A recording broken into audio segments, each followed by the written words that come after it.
record's had some very good reviews, and I think you'll agree with those reviews when you listen to more tracks. Stephen Tintin Duffy there, and Be There from the Ups and Downs. Do we call you Stephen, or Tintin? I think Stephen sounds... Yes, it would be much better. Sounds more reasonable somehow. Spare my blushes, please. I saw somewhere that you think you can do everything. Or at least is that somebody in the press department of the record company? Hopefully it's somebody in the press department. It's funny that some people have taken that sort of thing seriously, though, out of the press releases, haven't they? There's been a slightly sort of funny reaction to you in some quarters. I think that I'm not the most credible of pop personalities, really, mainly because of the Tintin thing and my past. But that's no bad thing, really. What do you mean that you're not credible? I'm not exactly the most street level of pop acts around. And that dreaded two words, art college, yes, as well, which, they're really sort of out, aren't they? They are. Well, let's try and bring them back. That's my only hope, really. You have spent a busy 5 years or so since you left art college, in fact, haven't you? Well, not so bad. I haven't been rushed off my feet until recently. But you seem to be doing so many different things, like photography you've been involved in. You've written in various forms in terms for music, for books, for films. Is this because you're a bit of a dilettante, really, or at least you have been in the past? You just have to take every opportunity, really, or else you think, oh, I wish I'd have done that. But unfortunately, unless you do concentrate on one thing, you do tend to not become successful at anything. Yes. There's a slight element of confusion, I think, that enters the public mind as well, as to what you really want for yourself. I want to be a pop singer, folks.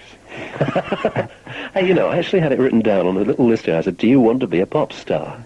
Do I? No. I want to be a fashion photographer. He said, confusing the issue one more time. I think a sense of humour is an essential part of what you do. I think so. A wry grin. Yes. The raised eyebrow. But the industry generally doesn't get into people with a sense of humour because they just don't understand them. I don't know, Jasper Carrot, Lenny Henry, all good Birmingham boys. Yes. Your involvement in design and the time you were in school has obviously helped you in getting your image together yourself.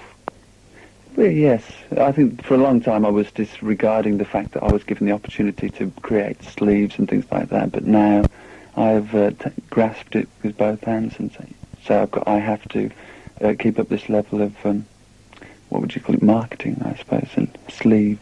Do you feel you have total control over the way you are presented then now? I think so. I think if you come up with consistently original ideas, then any art department in a record company is going to say, yes, this is good, this is happening, so yes, I feel in control. How critical of yourself are you?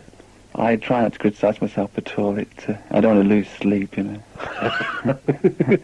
Why do you reckon Kiss Me did so well in its third life, so to speak? Why was it this time round that it worked? I think that, a different record label. It had been deleted as well for about 6 months, so a demand had built up. That's right, because it had had a sort of regular sale, hadn't it, over the whole period of time that it was out before? We kept on going into the lower end of the charts. Well, in and out? Yeah. And it was just the pig bag effect of, like, a record becomes deleted, a big club record, and then it's back in the shops and it flies out. Which worked with Papa's Got a Brand New Pig Bag, yes. Of course. It's a bit of the old marketing. Do you like the business side of the pop world as well? Do you like getting involved in that? I have become involved in it just through being involved in the business for like 5 years, but I think that it's a shame not to take advantage of marketing. If it is there, then... It's a bit manipulative, though, isn't it?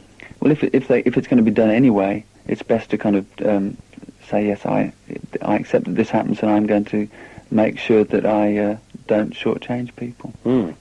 LP includes a lot of work with the legendary Booker T. Jones, Booker T. and the MGs. How come? Well, he heard Kiss Me because it was a larger record in America, especially in the dance clubs and on radio over there in about 1982. And he just called me up because he liked the lyrics, and he said, can we get together and write some songs? Just purely as me as the lyric writer.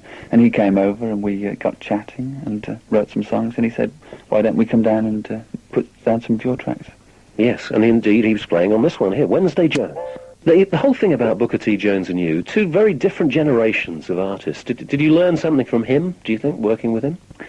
Songwriting, we wrote a few songs together, and I learned an economy of style, which when I tended to kind of want to carry on writing, overwriting it really. And he was saying, no, that's enough. Or perhaps he's just lazy, Perhaps he just taught me to be lazy. You couldn't get a simpler thing than that track, it's certainly true. No. Do you think that that you taught him a few things as well? I think I probably just baffled him and sent him back to LA, with his head spinning. Slightly different cultures. Yeah. He liked to take a nap at about 6 o'clock in the evening, so this is why most of the tracks sound so strange, because I mixed them. He wasn't there, you got on with it. You were saying just now about the success you have in America that was considerable a couple of years ago. You must be able to now build on that, I assume, with the single that's happened here. Well, it's strange, America. I mean, it really is soap powder over there. So I think I moved my operation to Madrid, actually. Stick to Europe. So America doesn't exactly attract you now? Not really. I spent a long time there, and I'd rather kind of go to see a bit of Europe, maybe. The songs that are on this LP, are they all recent compositions, or is it something that's built up? There are a few recent ones, but they date back to about 1982, some of them.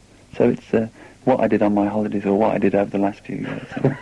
Are the songs still coming? Do you find new tunes coming as fast as they I should? started the new album last week, so by the end of June we'll have the next album, and so hopefully 2 albums this year. It must be difficult for you then, working on this LP, if you've got new songs coming out, and also some of these are, 4 years old. It must be hard to relate to them. Well, it's nice. They're kind of like traditional folk songs, I've heard them so often that it's like an old pub song. Okay.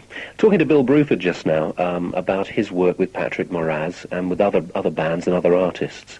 And you're involved in other projects too, aren't you, musically? There's, what was it called? Program 7, Dr. Calculus. And that was Roger from Pig Baggers. So the Pig Bag connection comes back again. Yes. That's interesting in itself. What are you trying to do with that?